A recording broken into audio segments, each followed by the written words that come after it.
What's up, guys, and welcome back to the channel.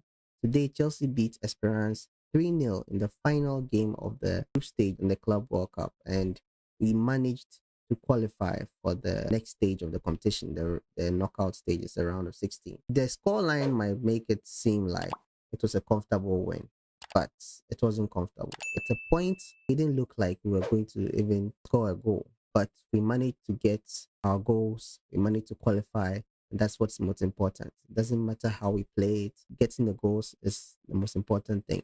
So with that said, let's get straight to the review. Maresca made 8 changes to the last lineup that played against Flamengo, the game that we lost 3-1.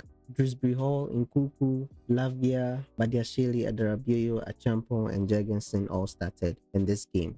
After the performance against Flamengo, I wouldn't really blame him for switching it up a bit. He probably thought Esperance would be a less difficult opponent than Flamengo, which is true on paper, but we don't know what happens or to happen in this game. But I feel like the team that he put out was good enough to beat Esperance, but it didn't look like that in the beginning. We controlled the possession. The entire game, we controlled the possession. But in the beginning, it was very boring. We dominated possession, but we lacked urgency. We couldn't drive into the box for some reason. Anytime we got the ball, we passed the ball backwards like we've been doing in previous games. Esperance had a tight defense, I understand, but we couldn't break that defense at all. The game seems to follow a particular pattern, but we should have that quality to be able to penetrate into the box. Esperance came to defend, and yeah, they defended very, very well, especially for that first half, the first 45 minutes. And yeah, like I said, the game was pretty much boring, and I was literally dozing off at some points in the game. But what actually woke me up was a chance that Enzo Fernandez got, and it was a very beautiful strike. Received the ball and immediately took a ferocious hit at goal, but unfortunately it was off target, and I'm pretty sure if that was on target, that would be the first goal, but unfortunately it wasn't. But our goal came in the added on time for first half, and it came from Tosin Delap. Today he was very, very good.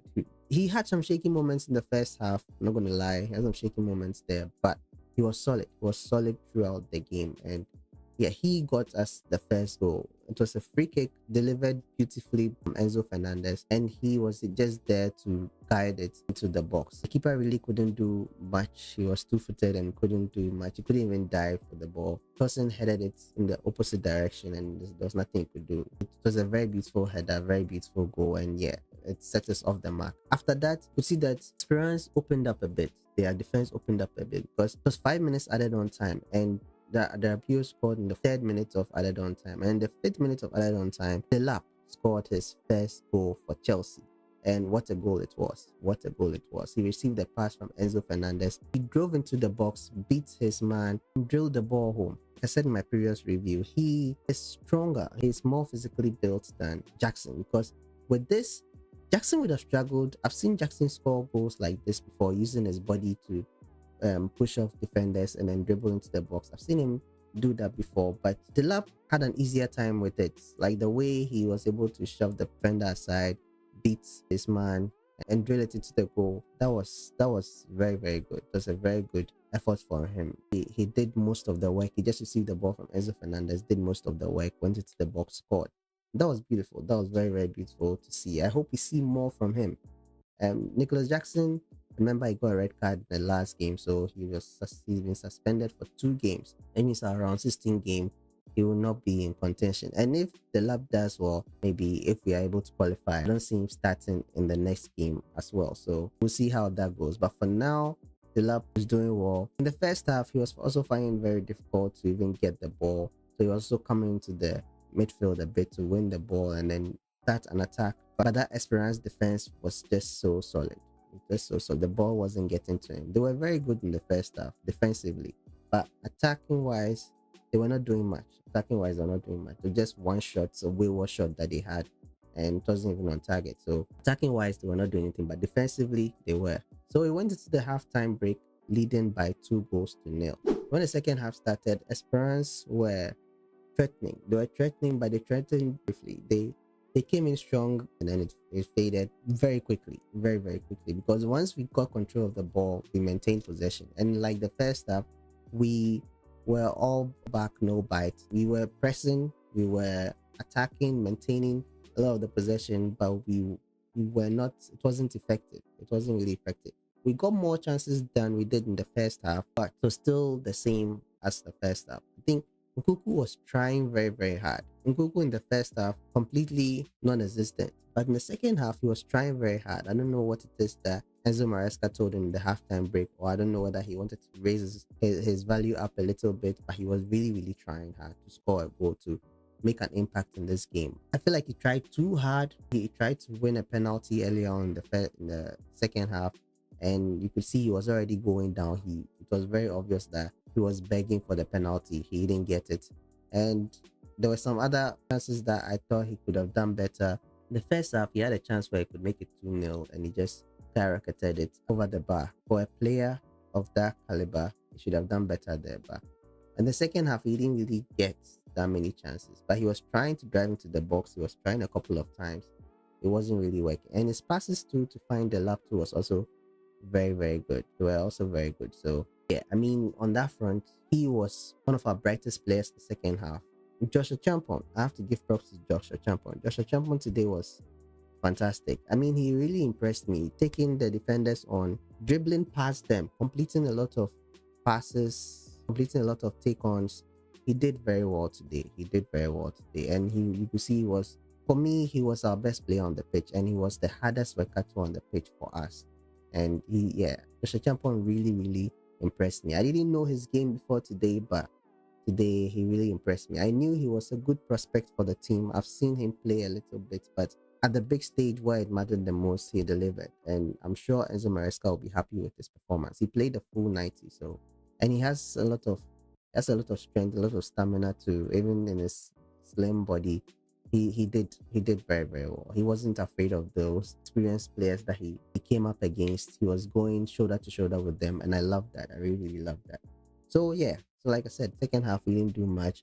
Tyrique George came on in the second half. There were a few players that came on the second half. Asugo, Mamadou Sa, one of our new players that we signed recently. And we also saw Santos also come on the second half.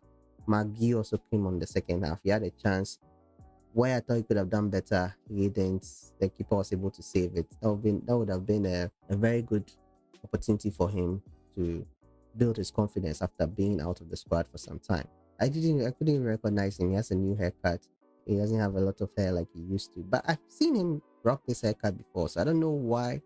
I saw him on the touchline and I couldn't recognize him. I just don't know why. But he was also one of the players that came on in the second half.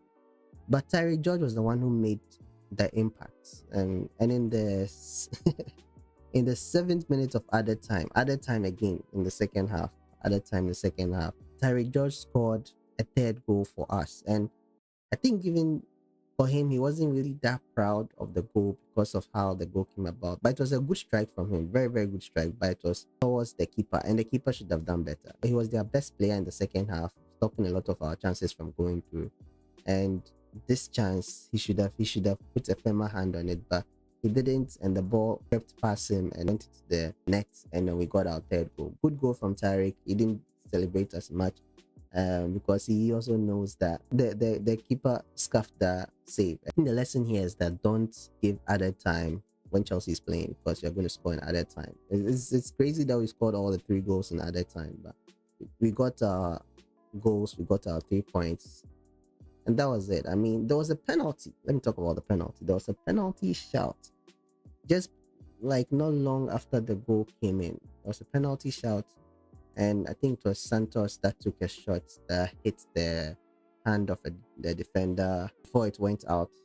And initially, the referee gave a penalty. And then he gave the penalty, and everybody understood on the pitch that it was a penalty. Nkuku was the one going to take the penalty. And whilst Nkuku was standing there, getting ready to take the penalty, the referee told him to hold on. The referee was consulting with VAR, and I don't know, they were telling him to they were reviewing the penalty, and they were telling him to wait, and eventually he went to review it himself and he cancelled the penalty.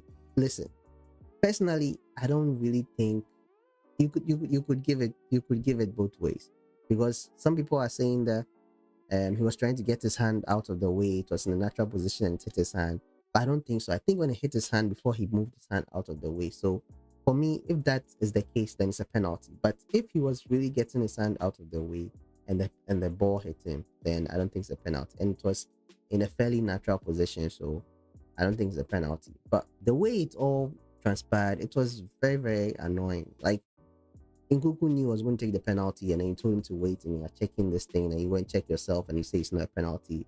Doesn't make sense. Why didn't you check in the first place? When you took the you gave the decision, you should have checked with VAR, make sure VAR also agreed with the decision before allowing Kuku to go and stand there and prepare for the penalty. But it didn't happen that way. And he didn't even give a corner because it hit his hand and went out. So at least give a corner. I just don't understand what the officiating was. Even the entire game, I had an issue with the referee. He was making some very questionable calls in the game. So when he did that, I just confirmed that, man, this guy is not on our side today. But we got our goals, we got the win, and that is what matters.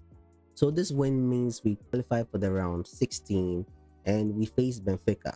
Benfica beats Bayern Munich 1-0 earlier in the day, and they were the ones who finished above Bayern Munich. If Bayern Munich finished first, we would have faced them, but that is Flamengo. Flamengo has to face Bayern Munich.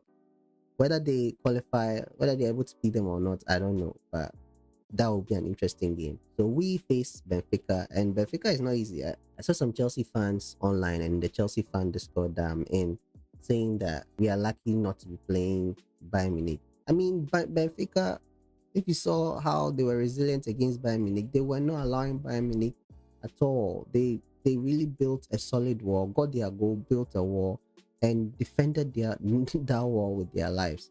I didn't even think Bayern Munich also had a goal that was disallowed. And the way Bayern Munich were pressing, I thought they would eventually get the goal. But when I checked the scoreline at the end, it was 1-0. So, I mean, with this kind of things, you can't really tell what is going to happen, especially in this competition with a lot of money on the line, a lot of money on the line. So everybody's playing their hardest. So we look forward to the round 16 games. So yeah, that's been it for my review. What do you think about the game? Are you happy that we qualified for the round 16 stage? Did I leave anything out? If I did, let me know in the comment section down below. If you're not subscribed yet, kindly subscribe, give the video a like. It helps the algorithm push this video out there to reach other Chelsea fans like yourself.